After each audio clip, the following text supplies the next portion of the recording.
All right, Google September helpful update happened a week ago.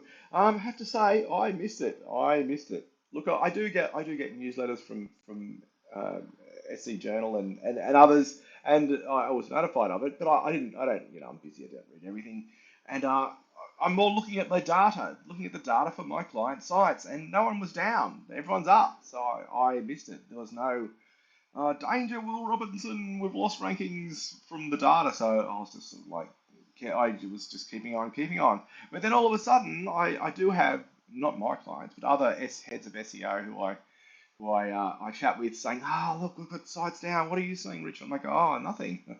So I've had a look at what's going on. And yes, helpful content. It's an eat issue. So I thought, oh, I know what I'm going to do today. I'm going to pop over and have a look at this mob. Okay, so I did a bit of work for these guys a few months ago. They were on a long, slow, painful slide down. Okay, long, painful, slow slide. Two major updates together. There was helpful content 2022, followed by link spam update. So they got hit by both of those. They said they're not buying links, but I can see a lot of their links are pretty bad. Okay, they've gone and disavowed them, I think, but oh, I didn't buy them, but yeah, they're clearly paid, so whatever. But the thing is, when you get hit by a link spam penalty, you might also have problems with EAT. Yeah, because those links were kind of bolstering a site that didn't deserve to rank, but now that they're gone, the EAT problems really kick in. So I said, look, I've had a look at your content and it's not insightful. It's not identifying what the user is really trying to solve, and the way it's laid out is not that great. And I compared them with the leading sites and pointed it all out and said, this is what you need to do. The CEO said, no, we're not doing that. We want it to just be technical problems. And, so we're not paying you. I will give you half because we're going to do some of the changes.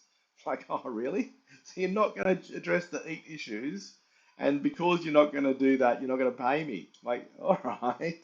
How about you pay me nothing? So in the end, we agreed that they would pay me nothing, and that we would go our separate ways. So they did get a bit of a recovery. They did fix some of the EAT things, which is to do things like make sure you got proper authorship and so that people can.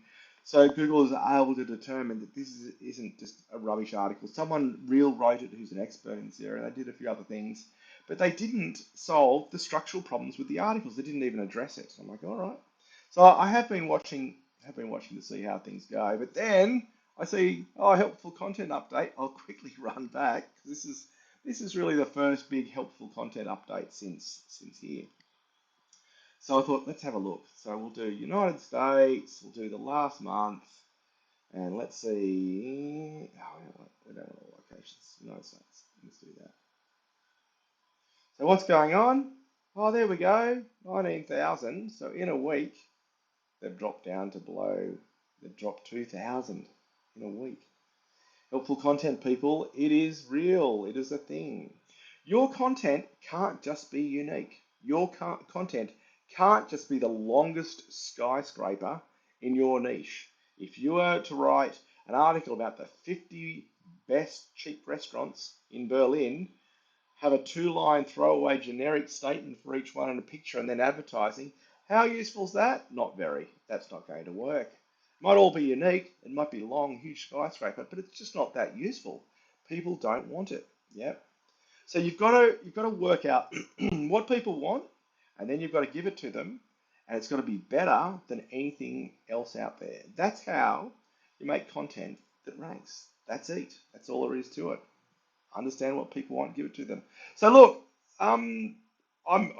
look, the Schadenfreude is strong. Okay, I've been in Germany a while, so I've adopted some of their ways. So to go, well, I did tell you you had a problem, and you didn't fix it, and now Google has tightened the screws. Well, let's see what happens. Let's see what happens. I expect for that to continue to drop further. If you've got a neat problem with your website, you are not going to recover by doing some technical things and getting links. You need to analyze your content and go, why is this not as good as the competition's? Let me fix it, whatever that takes, and then you got a shot. All right, this video will now end.